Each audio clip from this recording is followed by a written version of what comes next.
My name is Darvis Cosper. Officially, I'm a mechanical engineer in the Department of Defense. I'm part of B-71's Laser Sensor and System Safety Branch. As the group lead for the Naval Technical Lab for Laser Safety, shortly we call that the LNTL. We basically perform laser hazard evaluations for the Laser Safety Review Board, and we support the DoDI 65.15, or the implementation of that instruction for the Department of Navy. Typically, when we see the laser systems, it's before the operators have hands on them. Our group does do training for technical laser safety officers and laser safety specialists throughout the Navy and Marine Corps. And that role has more to do with the procedures and policies for laser safety, to run a laser safety program for a facility, for example, or for a unit, as well as how to perform middle to complicated, challenging calculations and become well-versed in bioeffects of lasers and their hazards. I've heard people tell me that, how can a laser be dangerous? I can buy them at Walmart. And I'm like, you can buy chainsaws at Walmart.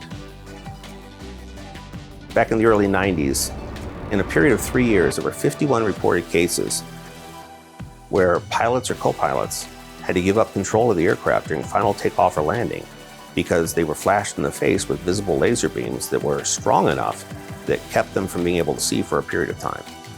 So as it turned out, those weren't dangerous levels, but they were like big flash bulbs going off in their face, these visual interference levels.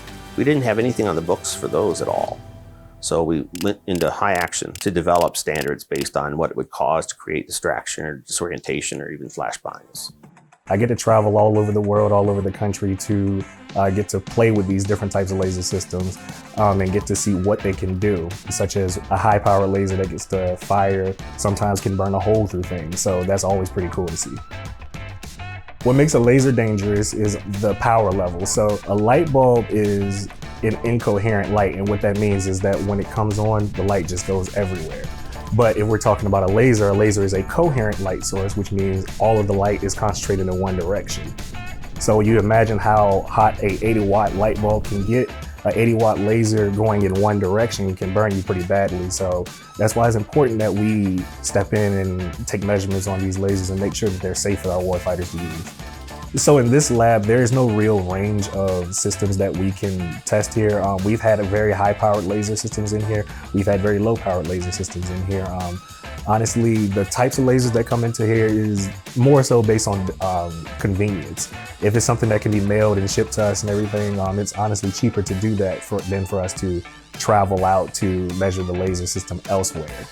Sometimes it's just something that's just way too big to send here that has to be loaded on the back of an 18-wheeler in order for it to be transported. So there's no real range of equipment that we can use here. There's a number of things that you might normally see when you walk into your building at work, like emergency lighting that has shiny surfaces. And those would serve as a specular reflector to the laser radiation, and which could potentially cause injury to personnel who might be in the lab with us. The walls are painted black in order to help absorb the laser radiation and also to reduce the likelihood of any hazardous diffuse reflections from the wall. Not only are they painted black, but there's also, if you got real close, you would see there was a texture to them that helps reduce the diffuse reflection hazards. We also have interlocks on our doors so that when the lasers are emitting, if the interlocks are broken, then the laser will disengage and cease emission. If we have to do laser hazard evaluation measurements out in the field, when we're doing our measurements, we want to terminate the beam at the end of its useful path. The operator, when they're performing their mission, they also want to have the beam terminated at the end of its useful path, but their useful path might be hundreds of meters to hundreds of kilometers.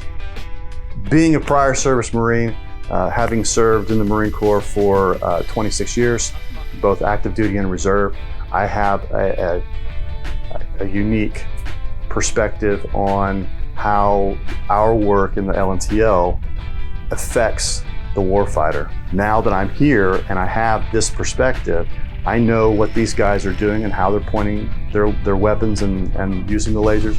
So it means a lot to me, especially since I have brothers who are still in the service and are using these weapons.